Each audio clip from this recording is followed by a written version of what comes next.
শ্রী রাধা মাধবের চরণে অসংখ্য প্রণাম জানিয়ে আজ আমি শুরু করছি গীতাজ্ঞান আত্মস্থকরণের প্রচেষ্টা।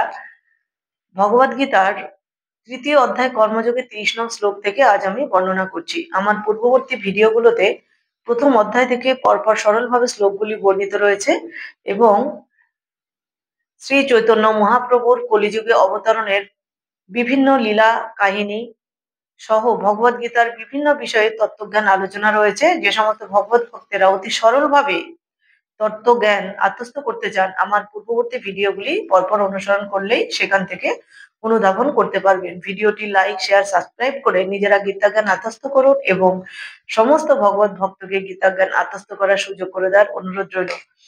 ভগবান শ্রীকৃষ্ণ অর্জুনকে বলেছেন যে প্রত্যেকটি মানুষেরই উচিত কোনো জ্ঞানী ব্যক্তির সংস্পর্শ থেকে ভগবত জ্ঞান লাভ করা, কারণ এই জড়জগতে প্রত্যেকটি মানুষই কোনো না কোনো কর্মে নিযুক্ত এবং কর্ম বন্ধনে আবদ্ধ হয়ে পড়ছে। তাই পাপ পুণ্যের ফল ভোগ করার জন্য তাকে বিভিন্ন জন্মান্তরের প্রক্রিয়ার মধ্য দিয়ে তাকে আবর্তিত হতে হচ্ছে। কিন্তু জড়জাগতিক বন্ধন থেকে মুক্ত হওয়ার পথ একমাত্র জ্ঞানী ব্যক্তিরাই প্রদর্শন করতে পারেন। এখানে জ্ঞানী ব্যক্তি বলতে যে কোনো ভগবত জ্ঞানে সমৃদ্ধ ব্যক্তিকে বোঝানো হয়েছে। প্রকৃত জ্ঞান বেদের মধ্যেই রয়েছে, অর্থাৎ বেদের উপরে আর কোনো জ্ঞান নেই। তাই বৈদিক জ্ঞান গ্রহণ করাই প্রত্যেকটি জীবের অবশ্যই কর্তব্য। গীতা উপনিষদ অর্থাৎ শ্রীমৎ ভগবদ গীতায় সমস্ত বৈদিক সাহিত্যের সার। তাই ভগবদ গীতার জ্ঞান আত্মস্থকরণের মধ্য দিয়ে নিজের হৃদয়কে কলুষমুক্ত করে ঈশ্বরের সান্নিধ্যে পৌঁছানো যায়। কোনো অজ্ঞানী ব্যক্তিও জ্ঞানী ব্যক্তির সংস্পর্শে থেকে যদি এই ধরনের জ্ঞান আত্মস্থ করতে পারেন, ধীরে ধীরে সেই জ্ঞানের আলোকে তার অন্তর আলোকিত হবে এবং ধীরে ধীরে তার মন ঊর্ধ্বমুখে ধাবিত হয়ে নিজের অস্তিত্ব, ঈশ্বরের স্বরূপ সম্বন্ধে, নিজের জন্মানোর আসল উদ্দেশ্য সম্বন্ধে সেই ব্যক্তি অবগত হতে পারবেন এবং একসময় ভগবানের সান্নিধ্য লাভের প্রচেষ্টার মাধ্যমে ভগবানের ধামে পৌঁছাতে পারবেন। শ্রী চৈতন্য মহাপ্রভু জগাই মাথায় উদ্ধারের মধ্য দিয়ে কিংবা চাপাল গোপাল উদ্ধারের মধ্য দিয়ে এই প্রমাণ তিনি দিয়েছিলেন যে অতি পাপী মানুষও যদি ভগবানের আশ্রয় গ্রহণ করে, ভগবানের পদাশ্রয় গ্রহণ করে ভগবানের নাম গানের মধ্য দিয়ে নিজেকে উন্নত করে বা নিজের অন্তর শুদ্ধ করার মধ্য দিয়ে এগিয়ে যায়, তাহলে সেও একদিন ঈশ্বরের ধামে পৌঁছাতে পারবে। তাই ভগবান শ্রীকৃষ্ণ বলেছেন, মই সর্বাণি কর্মাণি সংন্যাসাধ্য চেতমশা নিরাশির নির্মর্ম ভূত্যাযুদ্ধ বিগত জড়। অতএব হে অর্জুন, আধ্যাত্ম চেতনা সম্পন্ন হয়ে তোমার সমস্ত কর্ম আমাকে সমর্পণ করো এবং নিষ্কাম, মমতা শূন্য ও শোক শূন্য হয়ে তুমি যুদ্ধ করো। ভগবান উপদেশ দিয়েছেন অর্জুনকে সম্পূর্ণরূপে ভগবত চেতনায় উদ্বুদ্ধ হয়ে কর্তব্য কর্ম করে যেতে হবে।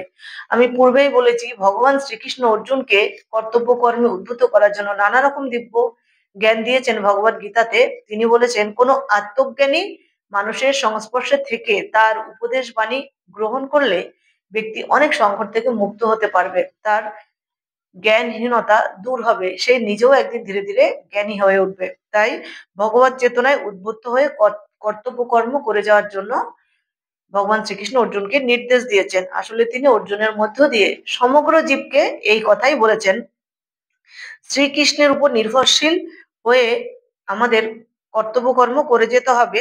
কারণ যদি ভগবানের উপরে আমরা নির্ভরশীল হই, তাহলে ভগবান আমাদের সেই পথেই পরিচালিত করবেন।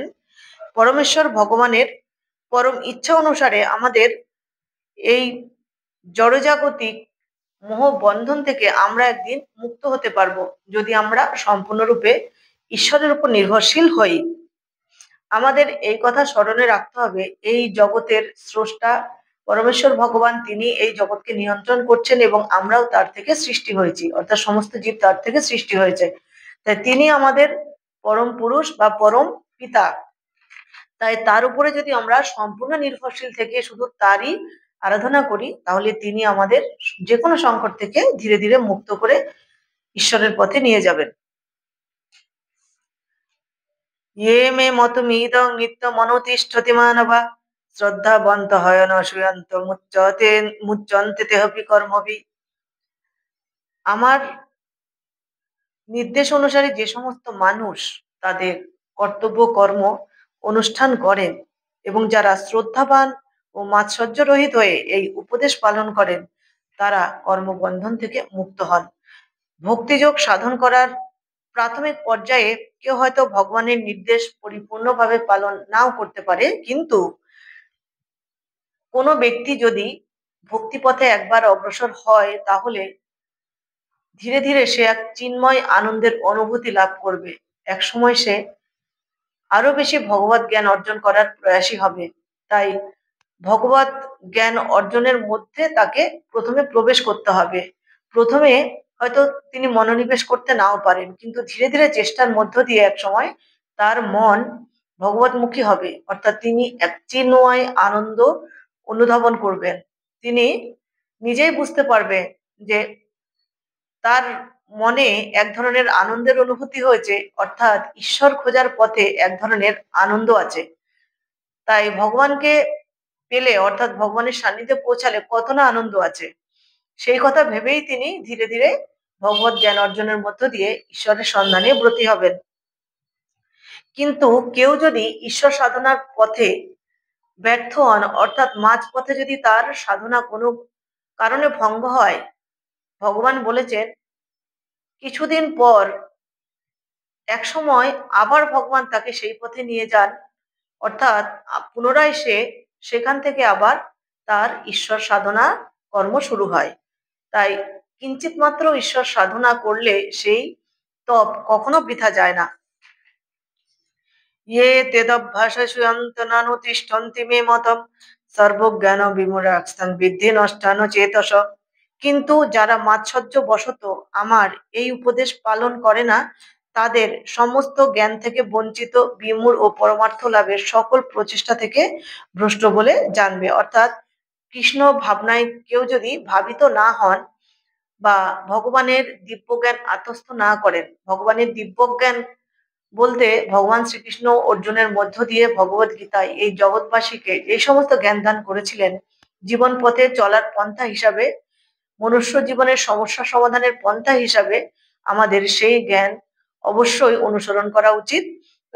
কোনো ব্যক্তি যদি কোনোদিনই ভগবত জ্ঞান অর্জন না করে, পরমেশ্বর ভগবানের স্বরূপ সম্বন্ধে উপলব্ধি না হয়, তাদের সমস্ত জ্ঞান থেকে বঞ্চিত এবং বিমূঢ় অর্থাৎ পরমার্থ লাভের আর কোনো চেষ্টাই তাদের থাকে না। সদৃশং চেষ্টতে সোয়াস্যাঃ প্রকৃতির জ্ঞানবান অপি প্রকৃতিং জানতে ভূতানি নিগ্রহং কিং করিষ্যতি। জ্ঞানবান ব্যক্তিও তার স্বভাব অনুসারে কার্য করেন, কারণ প্রত্যেকেই ত্রিগুণ জাত স্বীয় স্বভাবের অনুগমন করেন। সুতরাং নিগ্রহ করে কি লাভ হবে? অর্থাৎ কৃষ্ণ ভাবনার অতি প্রাকৃত স্তরে অধিষ্ঠিত না হতে পারলে জড় প্রকৃতির গুণের প্রভাব থেকে কখনোই মুক্ত হওয়া যায় না। তাই জড়জাগতিক স্তরে এমনকি উচ্চ শিক্ষিত ব্যক্তির পক্ষেও শুধুমাত্র তত্ত্বগত জ্ঞানের মাধ্যমে অথবা দেহ থেকে আত্মাকে পৃথক করেও মায়ার বন্ধন থেকে বেরিয়ে আসা তার পক্ষে অসম্ভব। যেমন পুঁথিগত বিদ্যায় কেউ জ্ঞানী হতে পারে, কিন্তু ভগবত জ্ঞান যদি সে অর্জন না করে তাহলে এই জড়জাগতিক মোহবন্ধনই তিনি আবদ্ধ থাকবেন। তাই বলা হয়েছে যে কৃষ্ণ ভাবনা একমাত্র পারে জড়জাগতিক বন্ধন থেকে কোনো ব্যক্তিকে মুক্ত করতে। ইন্দ্রিয় সেন্দ্রিয় স্বার্থে রাগদেশ ব্যবস্থিত তয়ন বসমাগচ্ছে তো হাস্য পরিপন্থী ন। সমস্ত জীব ইন্দ্রিয়গ্রাহ্য বস্তুতে আসক্তি অথবা বিরক্তি অনুভব করে, কিন্তু এভাবে আসক্তি ও বিরক্তির বশীভূত হওয়া উচিত নয়, কারণ তা পারমার্থিক প্রগতির পথে প্রতিবন্ধক স্বরূপ। যারা কৃষ্ণ ভাবনাময় তাদের আর জড় জাগতিক ইন্দ্রিয় উপভোগের কোনো বাসনা থাকে না, অর্থাৎ জড়জাগতিক বিষয় সম্বন্ধে তার কোনো লালসা থাকে না।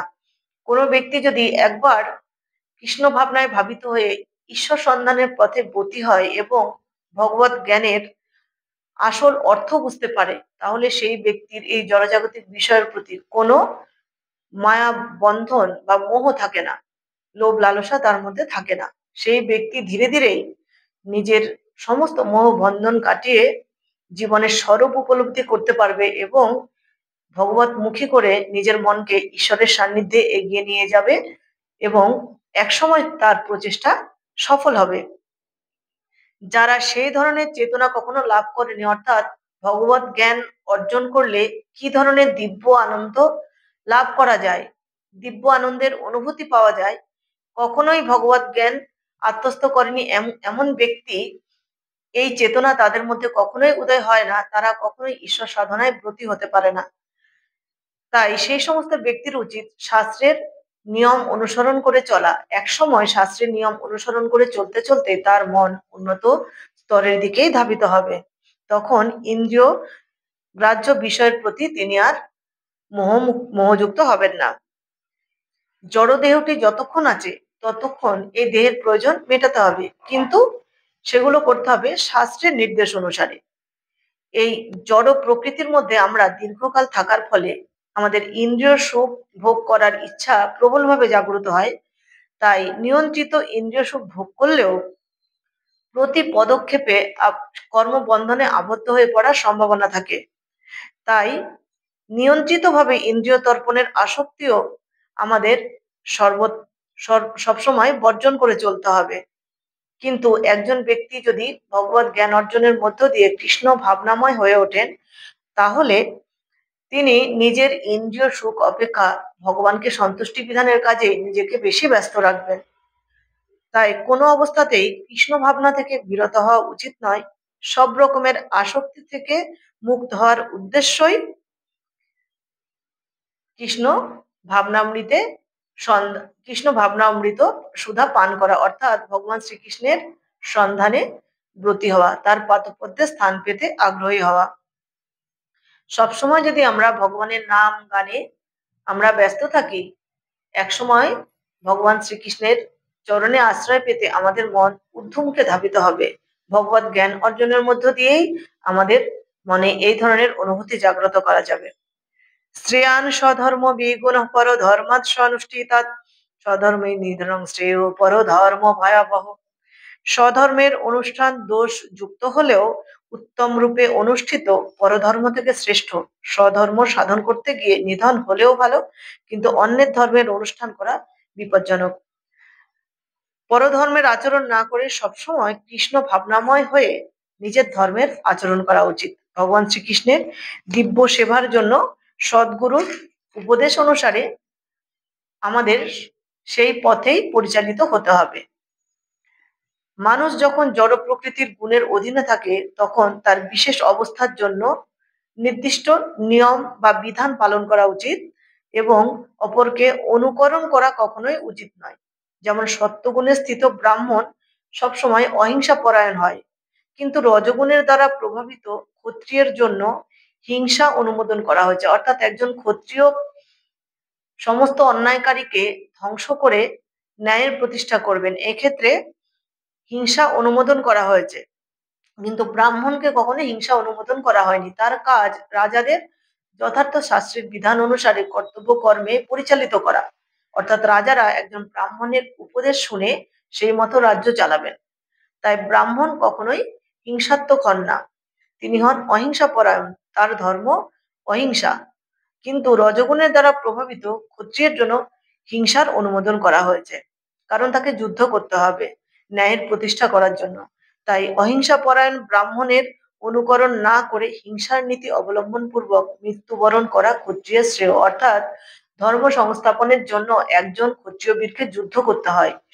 যুদ্ধক্ষেত্রে বীরের মতো যুদ্ধ করে যদি তিনি মৃত্যুবরণও করেন, তবুও তার যথার্থ ধর্ম পালন হলো। ভগবান শ্রীকৃষ্ণ অর্জুনকে বললেন যে তুমি একজন ক্ষত্রিয় বীর, এখন তুমি যাদের জন্য শোক করছো তারা তো অন্যায়কারীর হয়ে যুদ্ধক্ষেত্রে এসেছে। তাই শাস্ত্রে আছে পাপিষ্ঠ সংস্পর্শে পাপ নীতি নীতি বাড়ে, অর্থাৎ পাপিষ্ঠের সংস্পর্শে তাদের তো পাপ বাড়তে বাড়তে ধ্বংস তো তাদের এমনিতেই হবে। তাই তুমি ক্ষত্রিয় বীর হিসাবে নিজেই পাপের ধ্বংস করো, অধর্মের নাশ করো, এটাই তোমার ধর্ম। ক্ষত্রিয়ের ধর্ম অহিংসা নয়, ক্ষত্রিয়ের ধর্ম হিংসা। তাই তুমি অহিংসার নীতি ত্যাগ করে তুমি যুদ্ধ করো, প্রকৃত ক্ষত্রিয় ধর্ম পালন করো। অর্থাৎ এই জগতের প্রত্যেকটি মানুষকে তার স্বধর্ম পালনের মধ্য দিয়ে অধর্মের নাশ করে মনুষ্যচিত আচরণের মধ্য দিয়ে অমনুষ্যচিত আচরণের ধ্বংস করা প্রতিটি মানুষেরই স্বীয় কর্তব্য। স্বধর্ম অনুষ্ঠান করার মধ্য দিয়ে ধীরে ধীরে ব্যক্তি কলুষ মুক্ত হয়ে ঈশ্বর সন্ধানের পথে ব্রতী হতে পারবে। অর্জুন উবাচ, অর্জুন বললেন, অথ কেন প্রযুক্ত পাপং চরতি পুরুষ অনিচ্ছন্নপ বিবার্ষেয় বলাধিপ নিয়োজিত।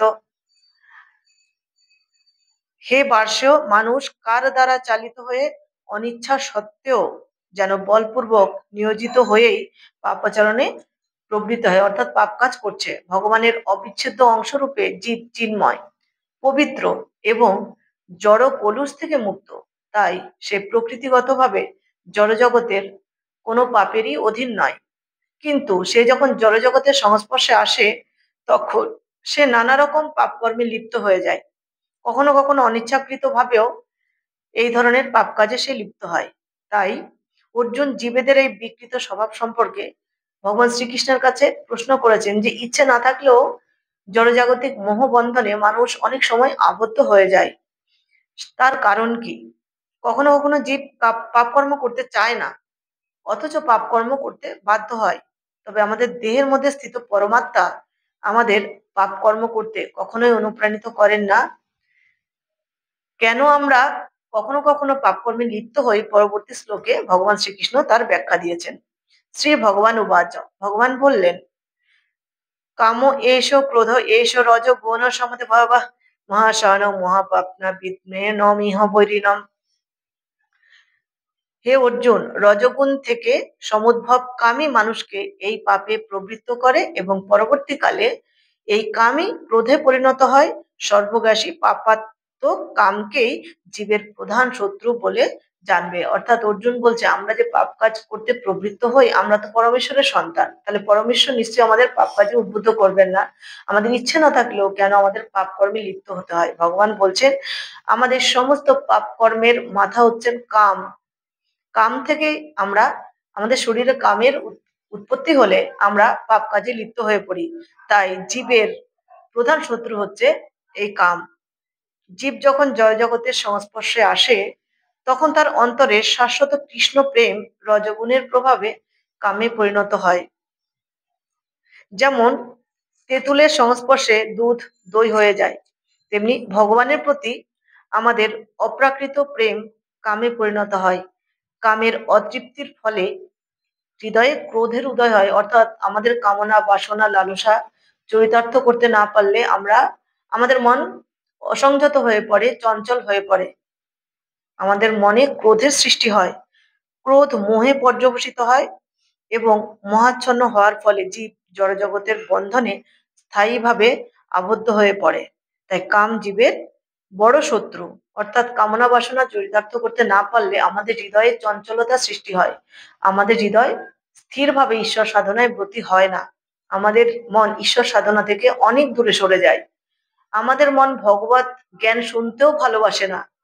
তখন মন এতই অশান্ত থাকে, তাকে যদি কোনো আত্মতত্ত্বজ্ঞ মানুষের কাছে নিয়ে মূলত তত্ত্বজ্ঞান দান করা যায়, ধীরে ধীরে হয়তো তার মন শান্ত হবে এবং ধীরে ধীরে সে জীবনের উদ্দেশ্য সম্বন্ধে বুঝতে পারবে। তখন আর সেই ব্যক্তির মধ্যে কোনো কাম সৃষ্টি হবে না, ধীরে ধীরে তার মন শান্ত হয়ে ঈশ্বর মুখে ধাবিত হবে। কিন্তু কোনো ব্যক্তি যদি অতিরিক্ত কামনা বাসনা বা লালসায় উন্মত্ত হয়ে পড়ে, তাহলে সেগুলিকে পাওয়ার জন্যই তার মন সেদিকে ধাবিত হবে। যদি সেগুলিকে সে লব্ধ করতে না পারে, তার মনে ক্রোধের উৎপন্ন হবে। ক্রোধ থেকে মোহ এবং মোহাচ্ছন্ন হলে জীব জড়জাগতিক বন্ধনে আবদ্ধ হয়, অর্থাৎ পাপ পুণ্যের বন্ধনে বা সুখ দুঃখের বন্ধনে আবদ্ধ হয়ে তাকে জন্ম জন্মান্তরে বিভিন্ন যোনিতে বিভিন্ন দেহ ধারণ করে জীবন কাটাতে হবে। এই কামই শুদ্ধ জীবাত্মাকে এই জড়জগতে আবদ্ধ থাকতে বাধ্য করে। ক্রোধ হচ্ছে তমগুণের প্রকাশ। যে সমস্ত ব্যক্তির মধ্যে তমগুণ অধিক থাকে তাদের ক্রোধ বেশি। ক্রোধ মানুষের বুদ্ধি নাশ করে, বুদ্ধি নাশ হলেই সর্বনাশ। এভাবে প্রকৃতির বিভিন্ন গুণগুলির ক্রোধ আদি চারিত্রিক বৈশিষ্ট্যের মাধ্যমে নিজেদের প্রকাশ করে। রজগুণের প্রভাবকে তমগুণে অধঃপতিত না হতে দিয়ে আমাদের উচিত তখনই ভগবত জ্ঞান আত্মস্থ করা। ভগবত জ্ঞান আত্মস্থ করার মধ্য দিয়ে আমরা যদি নিজের জীবনকে সাত্ত্বিকভাবে পরিচালিত করি, আমাদের মনে কাম, ক্রোধ কোনো কিছুই সৃষ্টি হবে না। মন শান্ত হয়ে আমরা ধীরে ধীরে ঈশ্বরের সন্ধানে ব্রতী হতে পারবো। পরমেশ্বর ভগবান তার নিত্য বর্ধনশীল চিদানন্দ বিলাসের জন্যই নিজেকে অসংখ্য রূপে বিস্তার করেছেন এবং এই চিদানন্দের অবিচ্ছেদ্য অংশ হচ্ছেন এই জীবকুল। জীবেদের আংশিক স্বাধীনতাও রয়েছে, কিন্তু স্বাধীনতার অপব্যবহার করার ফলে মানুষ নিজেদের ইন্দ্রিয় তৃপ্তির দিকে ধাবিত হয়, ঈশ্বর সাধনা থেকে দূরে সরে যায়, কামের কবলে তারা পতিত হয়। ভগবান এই জড়জগৎ সৃষ্টি করেছেন যাতে বদ্ধ জীবেরা তাদের কামনা বাসনাকে চরিতার্থ করতে পারে, কিন্তু সমস্ত কামনা বাসনা চরিতার্থ করতে গিয়ে জীবেরা যখন সম্পূর্ণভাবে দিশেহারা হয়ে পড়ে, অতিরিক্তভাবে সেদিকে ধাবিত হয়, তাদের স্বরূপের অন্বেষণ করতে শুরু করে, এই অন্বেষণ থেকেই তারা বিভ্রান্ত হয়ে পড়ে, তারা জীবনের উদ্দেশ্য থেকে সরে পড়ে, অর্থাৎ মহৎ উদ্দেশ্য থেকে তারা বিচ্যুত হয়। তাই কোনো মনুষ্য জীবকে সঠিক পথে পরিচালিত করার জন্যই বেদান্ত সূত্রের রচনা করা হয়েছে। মানুষের পরম কর্তব্য হচ্ছে পরম তত্ত্ব সম্বন্ধে অনুসন্ধান করা, এবং সবকিছুর উৎস হচ্ছে ব্রহ্ম, কামেরও উৎস হচ্ছে ভগবান। তাই কামকে ভগবত প্রেমে রূপান্তরিত করা যায় শুধুমাত্র ভগবত জ্ঞান আত্মস্থকরণের মধ্য দিয়ে। কোনো ব্যক্তি যদি অসংযত মনা হয়ে ওঠেন, অতিরিক্ত কামনা বাসনায় লালসায় জর্জরিত হয়ে তার চিত্তে চঞ্চলতা বা অস্থির অবস্থা সৃষ্টি হয়, সেই ব্যক্তি যদি কোনো জ্ঞানী পুরুষের কাছে ভগবত জ্ঞান আত্মস্থ করেন, ধীরে ধীরে তার মন শান্ত হবে এবং তার ইন্দ্রিয়গুলি সংযম হতে হতে মনকে স্থির রেখে তিনিও ঈশ্বর সাধনার পথে এগিয়ে যেতে পারবেন। তাই বলেছে ভগবান শ্রীকৃষ্ণ অর্জুনকে, কাম ও ক্রোধকে ভগবানের সেবায় নিয়োগ করতে হবে, তাহলেই কাম ও ক্রোধের মতো শত্রুরা নিজের বশীভূত হয়ে বন্ধুতে পরিণত হবে। আজ ভিডিওটি এ পর্যন্তই, দেখা হবে পরের ভিডিওতে। সকলে ভালো থাকবেন, সুস্থ থাকবেন, নমস্কার।